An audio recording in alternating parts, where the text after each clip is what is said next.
Estamos desde el Foro Coparmex y está aquí Gloria Álvarez. Ella descubrió hace mucho tiempo que lo que más ama en el mundo es la diversidad humana que hace a cada uno, pues a cada ser auténtico. Ella es de Guatemala, bueno, tiene raíces guatemaltecas, húngaras y cubanas y ha vivido como auténtica nómada, dice su presentación, en diferentes países. Ella estudió la licenciatura en Relaciones Internacionales y de Ciencia Política en la Universidad de Francisco Marroquín cum laude, un posgrado en Economía y Política en la Universidad de Georgetown y una pasantía en think tank en el Keating Institute en Washington, así como una maestría en Desarrollo Internacional en la Universidad de Roma, Sapienza de Roma. Conduce el programa Liber Viernes junto a José Fernando Orellana, el cual es sintonizado por habitantes de toda la región iberoamericana y Estados Unidos. Autora de los libros El engaño populista 2016 y Cómo hablarle a un progre 2017. Es periodista, bueno, ella viene a diseccionar y está por el mundo, va y disecciona el tema de populismo porque se ha convertido en referente en las ideas libertarias también, impartiendo más de 250 conferencias en Iberoamérica y Estados Unidos. Bueno, a grandes rasgos, bienvenida por acá, Gloria, ¿cómo estás? Gracias, un gusto, un saludo a ti y a tu audiencia. A ver, vienes al Foro Coparmex a diseccionar el tema populismo. ¿Qué es? ¿Frente a qué estamos con este tema? Populismo, porque está muy de moda, aquí le pegas al populismo y le pegas a algunos de los candidatos, sí, siempre se identifican. ¿Qué es el populismo? Es un mecanismo de manipulación psicológica. Lo primero que hay que entender es que no es una ideología, no es una forma de hacer gobierno, no es una política pública, es un mecanismo de manipulación psicológica, es tan antiguo como el Imperio Romano, que lo llamaban pan y circo. De hecho, la primera vez que una república sucumbió ante estrategias populistas fue en Roma, mientras distraían a la gente matando paganos y cristianos en el Coliseo y regalándoles pan y otras diferentes dádivas, se estaban desmantelando las instituciones del Senado, de la participación ciudadana, en lo poco que podía haber en la antigüedad, ¿verdad? Entendiendo que había esclavitud y obviamente la mujer no era considerada un agente político. Entonces no es nada nuevo, pero sí es muy inherente a la región latinoamericana y tuvo un boom a partir de los años 90, cuando sucumbe el muro de Berlín y cuando tener guerrillas marxistas para llegar al poder, estilo Fidel Castro, ya no es posible, porque ya no hay plata por parte de la Unión Soviética, pero además ya no hay tampoco dictadores militares que derrocar. La mayoría de nuestros países pasamos a ser democracias. Entonces, cuando ya no tenés un dictador que derrocar... Forzadas, ¿no? Pero bueno. Sí, democracias forzadas, corruptas, ineficientes, todo lo que querás, pero ya por lo menos la gente podía votar por su verdugo. Entonces, cuando ya tenés la opción de volverte un partido y presentarte a elecciones, te funciona muy bien el populismo, porque ahí es donde atraes a las masas. Cuando sos un dictador, te da igual quedar bien frente a la gente o no, porque sos un dictador. O sea, no te importa enamorarlos o mentirles. No hay manera de que te quiten el poder. Y los primeros que empiezan a usar esta estrategia populista son los miembros del Foro de Sao Paulo, es decir, los regímenes del socialismo del siglo XXI.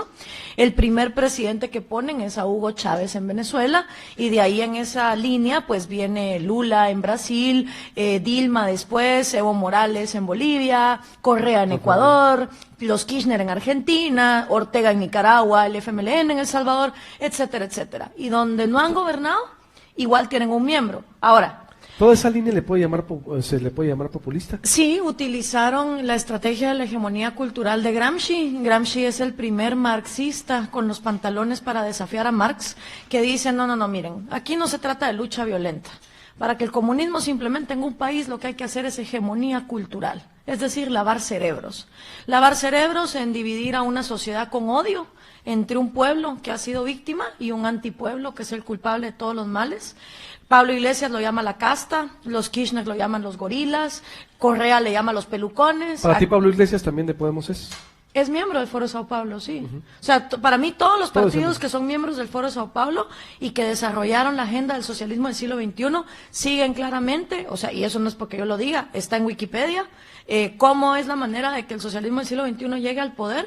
El mecanismo populista es parte de, utilizando también a la CLO, por ejemplo. Ahora, que a estos les haya funcionado No quiere decir que las oposiciones entonces dijeron, wow, enfrentemos el populismo con institucionalidad. No, se pusieron a ser populistas también. Entonces hoy por hoy lo que vos ves es que todo el mundo compite a ser el mejor Santa Claus con el dinero ajeno, ¿no? Si este regala motocicletas, pues yo regalo refrigeradoras. Si este promete renta básica universal, pues yo prometo salarios mínimos de 10,000 pesos al día. O sea, ya es una carrera por ver quién convence y quién seduce con cuestiones que no obedecen a ninguna lógica económica y a ninguna lección histórica.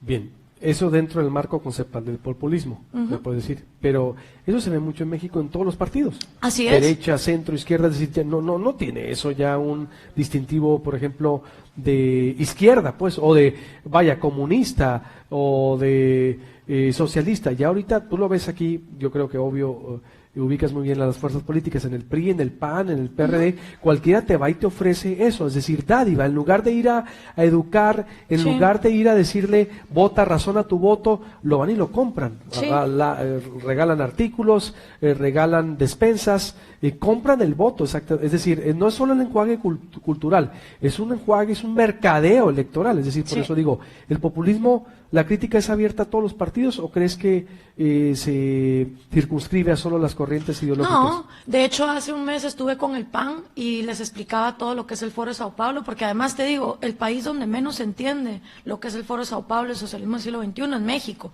Entonces yo les explicaba y ellos estaban muy ilusionados porque dijeron, bueno, ya tenemos algo con qué pegarle a Morena. Y le dije, pero espérense, porque el PRD también es miembro del Foro y ustedes se acaban de aliar al PRD.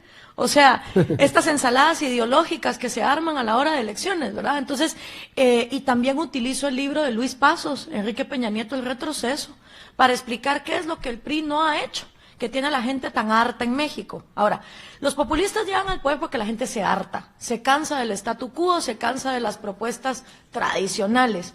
El caso mexicano es diferente, porque el populista de ustedes no es una persona que venga de fuera, no es un outsider, no es un Pablo Iglesias, no es un Trump, no, es alguien que, digamos, viene del mismo mainstream. Pero ese es en el caso específico. ¿A López Obrador? A López Obrador, claro. Para ti López Obrador es un populista, es el Pues, que cumple todas estas características. Mira, yo leí su libro, La Salida 2018, para comprender cuáles son sus propuestas.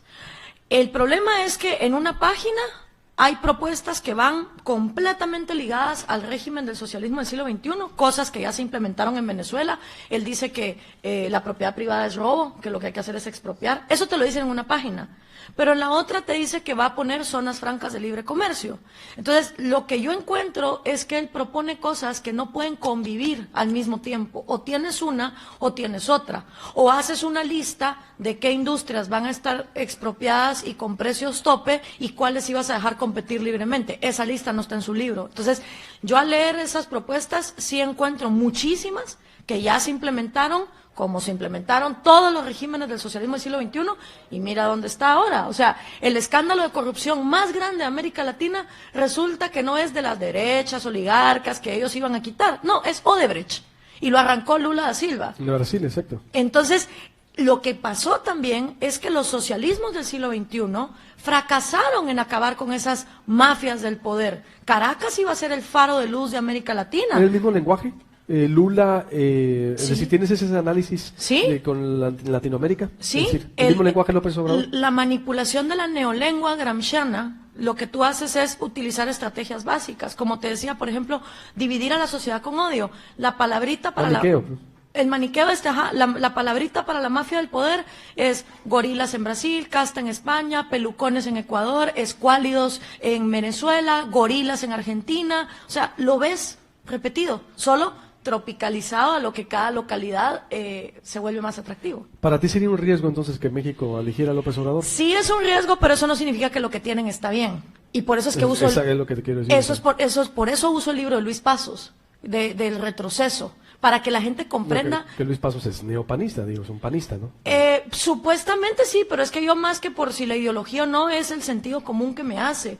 Y al leer yo el libro de él, El retroceso, comprendo perfectamente qué es lo que el statu quo mexicano no ha hecho, que tiene a la gente histérica. Cuando la gente esté histérica, va a votar con el hígado. Y a ese vengador no le pasan el mismo examen que le pasan a los que sí ya tienen el voto de hasta castigo. acá, el voto de castigo. Bueno, ¿cómo debiera ser el voto? Porque todas las elecciones aquí, por ejemplo, Hermosillo tiene un voto diferenciado y vota con castigo, es decir, y Sonora en sí. Sonorense no es como el poblano o el oaxaqueño que te sale con los machetes a la calle o a tomar los palacios. Digo, con todo respeto en el sentido, haciendo ese paralelismo con respeto, aquí te van y te votan duro, te castigan. Y en México hemos visto también, hubo un voto de castigo para el PAN, lo sabes porque eres alguien informada, en el 2012. Entonces dime, ¿cuál sería votar? Porque exacto, como estamos, no estamos bien. No. Y todos nos han fallado, ¿eh? Tampoco decir, no, a ver, ¿quién ha hecho un buen papel? Entonces, Mira, ¿cuál sería tu tesis de disección aquí? Lo primero es entender que nosotros no vivimos en monarquías, esto no es Game of Thrones. Con cambiar al rey no va a cambiar el sistema podrido que tenemos. Entonces en América Latina en general siempre andamos con como gallinas sin cabeza. ¿Quién va a ser el próximo presidente? Irrelevante. Nuestros sistemas están podridos por cuestiones constitucionales e institucionales. Y el poder que debería ser más importante es el más abandonado, el más prostituido y el que menos recursos tiene en toda América Latina, el judicial. Entonces, el que realmente se quiera comprometer con un cambio en sus países, lo que tiene que ponerse a pensar es que la desigualdad que nos está matando es la desigualdad ante la ley. El hecho de que en nuestros países la ley es una sugerencia cuando tú naces de cierta clase social para arriba. En cambio, si naces de cierta clase social para abajo, aunque seas inocente, te pudres en la cárcel, porque no tienes el dinero para salir adelante. Esa desigualdad ante la ley es la que impide la movilidad social, es la que impide que las grandes masas que están cansadas de lo mismo, entonces puedan acceder a mejores oportunidades. Entonces, el ciudadano que realmente se quiera comprometer con cambiar las cosas de fondo en su país, que se olvide del presidente. Es que eso es lo último, porque el Ejecutivo está para ejecutar lo que primero acordemos como sociedad en nuestra Carta Magna, que van a ser las reglas claras del juego. Entonces, pero eso es muy complicado. Sí, es muy complicado. Y por eso es que hay que empezar desde ya. No estar agarrando las elecciones como que fuera el Mundial de Fútbol. A todo el mundo en América Latina la política solo le importa cuando ya vienen elecciones presidenciales. Como yo le digo a todos los que ahorita me quieren aplicar el 33, si yo vengo a venir a México desde el 2014, he estado dando conferencias, solo que nadie me pelaba. Pero ahora que hay elecciones, entonces todo el mundo sí. ¿Pero tú estás en contra de López Obrador? Yo estoy en contra de todos los regímenes que son miembros del Foro Sao Paulo y del socialismo del siglo XXI porque no funcionan. Está evidenciado. Por eso, pero me refiero a López Obrador. ¿Tú crees que el mexicano... Como miembro del Foro Sao Paulo, sí. Sí. Si él se saliera de eso, si él se desmarcara y dijera el socialismo del siglo XXI no es la vía para América Latina, pues consideraría decirle, señor, entonces, ¿por qué en su libro hay cuestiones que son contradictorias? A mí me genera muchas dudas, por eso leí su libro. Pero yo sí estoy en contra de todos los regímenes que son miembros de este foro y que avalan el socialismo del siglo XXI. ¿De quién tú estarías a favor aquí en México? ¿Tú crees que La verdad es que no conozco las políticas de MID. He estado buscando algún libro que me informe de cuáles son, digamos, las estrategias o planes o propuestas. No lo he encontrado. En el caso del PAN y el PRD, fui hace un mes cuando les expliqué este tema de que el PRD también está en el foro. No me dieron tampoco una explicación certera, pero como te digo, el Ejecutivo es lo menos importante de la cadena. La cadena empieza por el judicial, continúa con el legislativo, y para eso hay que tener constituciones congruentes. Yo ahí sí difiero con todo respeto, pero el Ejecutivo es el jefe de la clase política, es decir, es el máximo representante de un gobierno en el Estado, el municipio, pero es como o a que nivel cambies nacional. de gerente. Es como que cambies de gerente en una empresa que no tiene visión, no tiene misión, no tiene dinero para nada, no tiene a los empleados bien pagados, o sea, Pues cambia el por eso, porque gerente, igual la empresa va a quebrar. Han echado a perder la empresa que se llama Sí, México. sí. La han echado a perder Sí. los gobiernos que hemos tenido. Sí. Necesitas nuevo gerente, nuevo personal, nuevo política, nuevo No todo. solo eso, Digo, hay que empezar a considerar que hay que separar economía de Estado. Así como hay que separar iglesia de Estado y hay que separar educación de Estado. Y ni la derecha ni la izquierda están dispuestos a separar economía de Estado, porque la cuestión es llegar al botín. Entonces, la propuesta libertaria, que es la ideología que yo profeso, ¿cuál es? Es separar absolutamente economía de Estado. Así los burócratas no tienen el poder de dar privilegios y dádivas a sus amigotes en contra de la gran clase que siempre está desposeída y sin igualdad. Eso me parece bien, fortalece la sociedad Es lo que dices tú, fortalece el empresariado, fortalece a la sociedad organizada, fortalece los medios, porque eso sería lo mejor. También digo, no estar esperando también es mi discurso, no esperes que papá gobierno te haga todo. Es que no te lo va a hacer. Sí, pero la gente así está en Latinoamérica, tú sabes que esa es la Sí. idea de que va a llegar el nuevo presidente o gobernante y va a cambiar todo. Pero fíjate, ¿cómo fortaleces lo demás? hay una diferencia. Yo miro una idiosincrasia más parasitaria en países como Argentina, España y Venezuela. Países que tienen el chip de papá Estado me tiene que dar porque yo existo. Yo miro, por ejemplo, en Centroamérica, en Guatemala, Pues, en México. aquí también. No, pero fíjate que yo miro aquí más que la gente se arriesga la vida cruzándose uno de los desiertos más difíciles del mundo, no para irse a otro lado a que le regalen, sino para que lo dejen en paz a trabajar. O sea, aquí miro más esperanza. Porque no tenemos un gobierno, fíjate qué irónico, se va la gente y cruza porque tenemos que ir a buscar un trabajo a otro país que este gobierno estaría obligado a dar un salario digno. Eso es muy vergonzante. Para mí como mexicano es muy vergonzante. Pero es lo que te digo, o sea, yo sí veo esperanza en países que todavía no tienen ese chip de el Estado me tiene que dar. Y quiera que no, eso ha ocurrido precisamente porque los gobiernos han sido tan ineficientes que la gente se ha acostumbrado a sobrevivir a pesar de la ineficiencia de sus gobiernos. Pero así está aquí también, ¿eh? Pero, es decir, hay que romper, bueno, tus recomendaciones, rompamos con esa cultura. ¿Con qué nos quedamos contigo, Gloria? Entonces, rompamos con qué, es decir, porque dices, la gente no vote con la visa y de la emoción, pero sí va a ir a votar. Es decir, la gente va y vota con sí, mira, con el si castigo. todo el mundo aprendiera en pellejo ajeno, los venezolanos hubieran aprendido los cubanos. Y los cubanos se los advirtieron en el 97. Les dijeron, señores, este cuate se oye como Castro. Y los venezolanos, ¿sabes qué les contestaban? No, Cuba es una isla. Eso no hay quien lo salve. Nosotros somos los vecinos de Colombia y Brasil. Y hoy por hoy creo que está mejor estar en La Habana que en Caracas.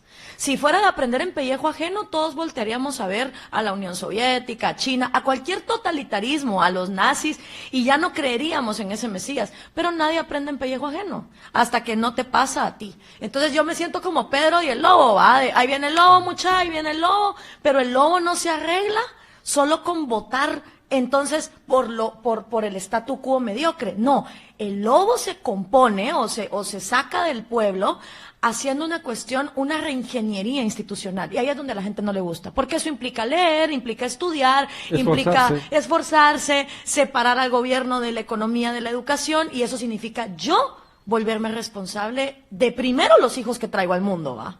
Y ya por ahí ya te entran y te dicen, no señora, usted tenga todos los hijos que le dé la gana, que aquí el Estado los va a mantener. Entonces, ¿me entendés? Es una cuestión cultural mucho más profunda. Pero queda claro que tú vienes aquí a advertir, no se equivoquen en elegir a López Obrador porque está el caso de Venezuela, está el caso de las otras economías latinoamericanas, sí, y que haces ese paralelismo, ¿no? Según tu opinión. Pero López Obrador lleva tirándose 3 veces. Lo cual quiere decir que en el momento que tuvieron el chance de hacer esa reingeniería institucional, no la hicieron, y eso es lo que tiene a la gente harta, y eso es lo que tiene a López Obrador en la cabeza de las encuestas. O sea, si hubieran hecho lo que pudieron en estos 12 años, digamos, esa reingeniería institucional de la que habla Luis Pasos, entonces la gente no estaría en el punto de hartazgo que está. Entonces ahora tampoco se quejen porque el cuate no es la primera vez que se está tirando elecciones, ya es la tercera. Pues, ¿por qué no más tienes de referencia a Luis Pasos? ¿Por qué no a Meyer, a Jorge Castañeda, no, también he a leído, Woldenberg? No sé, es decir, a muchos más autores. He leído también a Enrique Krause, he leído a Silvia Mercado, he leído a Santos Mercado también, pero es que... porque lo único que me hace ruido, estoy de acuerdo que nomás te bases el cuestionamiento de Luis Pasos. Con Luis Pasos fue un exfuncionario del gobierno panista. Pero es decir, que es muy bueno, digo, mis respetos, es alguien muy brillante. Sí. Pero te estás basando en solo una teoría, digo, de alguien que ha trabajado con los panistas y gobiernos que fracasaron sí, pero es que, o sea, es que también cuando uno lee a Pasos se da cuenta que el PAN no lo oyó, pues. En las cosas que hicieron, sí, no lo escuchó, fracasó. Pero lo uso mucho porque él es el único que ha hecho una disección de del último sexenio. ¿Y qué es lo que ha ido mal? Porque ahorita a la gente la ponen en ese dualismo aparente, ¿no? O sos Real o sos Barça. O si sos del PRI, entonces sos un anti-AMLO. Y si no, sos un peje zombie. Y yo lo que le digo a la gente es, no existe esa dualidad. En México hay otras figuras. Totalmente. Están los independientes. Y además, no quiere decir que si una cosa no te gusta, la otra sea buena. No se dejen, eso se llama la falacia del falso dilema. Cuando te obligan o estás acá o estás allá. Pues no, mano. Pero sí son todos. Sí. Yo me refiero, digo, lo único que en verdad es está también María Amparo Alcázar con Anatomía de la Corrupción, está el mismo Fuentes, hay mucha literatura mexicana, tenemos grandes, tú lo sabes, tenemos grandes escritores. No, estoy haciendo mucha investigación por eso, pero sí. citar a Luis Pasos es quedarnos con un debate pero limitado, con todo respeto. Espérate, Luis Pasos es neopanista. Pero juzgar un libro antes de leerlo también es caer en una falacia ad hominem. O sea, yo te estoy hablando no por lo que el tipo, sino por lo que él ha escrito ahí. No lo dudo, pero digo, tú como también experta y como sabes y como académicos que somos, debemos de tener varios elementos para Totalmente de acuerdo y Luis contigo. Pasos es solo una visión, ¿Sí? y te he citado muchos más comentarios que pueden abonar al debate, es todo lo que digo. Es decir, que México está lleno de teorías, de escritores, de métodos, de elementos, y para decir nada más que Luis Pasos, alguien que trabajó con el PAN. Sí, pero te voy a decir una cosa, es bien difícil encontrar autores cuya solución a los problemas del gobierno sean menos gobierno. La mayoría siempre te dicen, los problemas del gobierno se solucionan con más gobierno. Y para mí, ese no es el camino. Ahí está Sergio Aguayo, ahí está Meyer, Dresser, está... Lo voy a escribir todos sí, para poderlos llevar. Te lo agradezco un montón. ¿Cómo se llaman? A María Amparo Cázar, está Crespo, está Juchim, está el mismo Fuentes que trae, ¿qué más teoría? Waldenberg, es decir, hay muchísimos que te pudieran, insisto, enriquecer la propuesta que traes, porque lo que dices... Sí, es muy interesante, ¿eh? Y sí es verdad, yo creo, en Ecuador hubo retrocesos de libertades, en Venezuela, totalmente de acuerdo, solo que digo, si vamos a abrir el debate, que también haya más elementos para la discusión. Bienvenida. Gracias. Y que estemos en contacto. Te vamos a estar contactando ahí, porque las voces que piensan diferentes son buenas para crear la polémica, ¿no? Y necesito ahí la lista de la tarea que me dejas, ya que estamos hablando de educación. Ahorita te la voy a pasar con todo el respeto. Muchas gracias. Pero sí es muy interesante que se escuchen otras voces y que pues México tenga también acercamiento a gente que esté preocupada afuera, porque por a ti ¿qué te mueve? Nomás la preocupación de que no caigan en una Venezuela. Es que mira, ustedes tienen ese dicho que dice que si a Estados Unidos estornuda a ustedes les da pulmonía. Si a México le da tuberculosis, a Guatemala le da SIDA, ¿me entendés? O sea, no, te lo digo en serio, o sea, México es la 7ª economía mundial y lo que tenemos que entender como región, porque aquí todo el mundo es solo para mi frontera, ¿no? Mientras mi país esté bien, a mí qué me importa lo que pase en la vecindad, pero resulta que las vecindades nos afectan. Mira la diáspora de venezolanos ahora, la que hubo de cubanos, la que está viendo. Entonces, para mí es importante que comprendamos que como región solo salimos adelante si todos nos cuidamos entre nosotros, sobre todo esa gente que dice, uy, que los yanquis no se metan. Bueno, pues si no queremos que los yanquis se metan, miremos qué hacemos nosotros por nosotros, ¿va? Una cruzada entonces contra el populismo. Pues sí, tal vez funcione, tal vez no, pero... Por solo interés de advertencia, no hay nadie detrás de ti que digas, no, tú es la motivación. Mira, yo voy a donde me inviten. O sea, de verdad, yo voy a donde me inviten y obviamente cuando son estudiantes universitarios que no tienen un peso, no les cobro nada. Cuando son empresarios, pues sí, porque también de algo tengo que vivir. No, pero me refiero, la motivación tuya es personal. Estas son motivaciones de advertencia. A eso me refiero. Sí, porque a mí YouTube me dio la oportunidad, ¿me entendés? Yo me volví conocida a nivel internacional por un discurso que di. Tenía 2 opciones. O me encerraba debajo de mi cama y decía, órale, ya pasó el YouTube. O le hacía frente a esto, ¿va? Y obviamente ha requerido de mucho valor irme a meter a Venezuela, que me amenacen de muerte, que mi familia me diga que estoy loca, que por favor tenga cuidado. O sea, mis papás caminan entre una línea delgada entre el orgullo y el pánico, ¿va? Porque por un lado, pues sí, qué orgullo, pero por otro lado también. Ahora, mi familia es cubana, mi papá es cubano, mi mamá es mitad húngara. O sea, yo sí vengo genéticamente de gente que tuvo que salir chancleteando por regímenes comunistas totalitarios. Y desde muy pequeña fui consciente que la libertad es algo que o peleas o te la quitan. Perfecto. Gracias, Gloria. Estaremos en contacto. Bienvenida con el foro.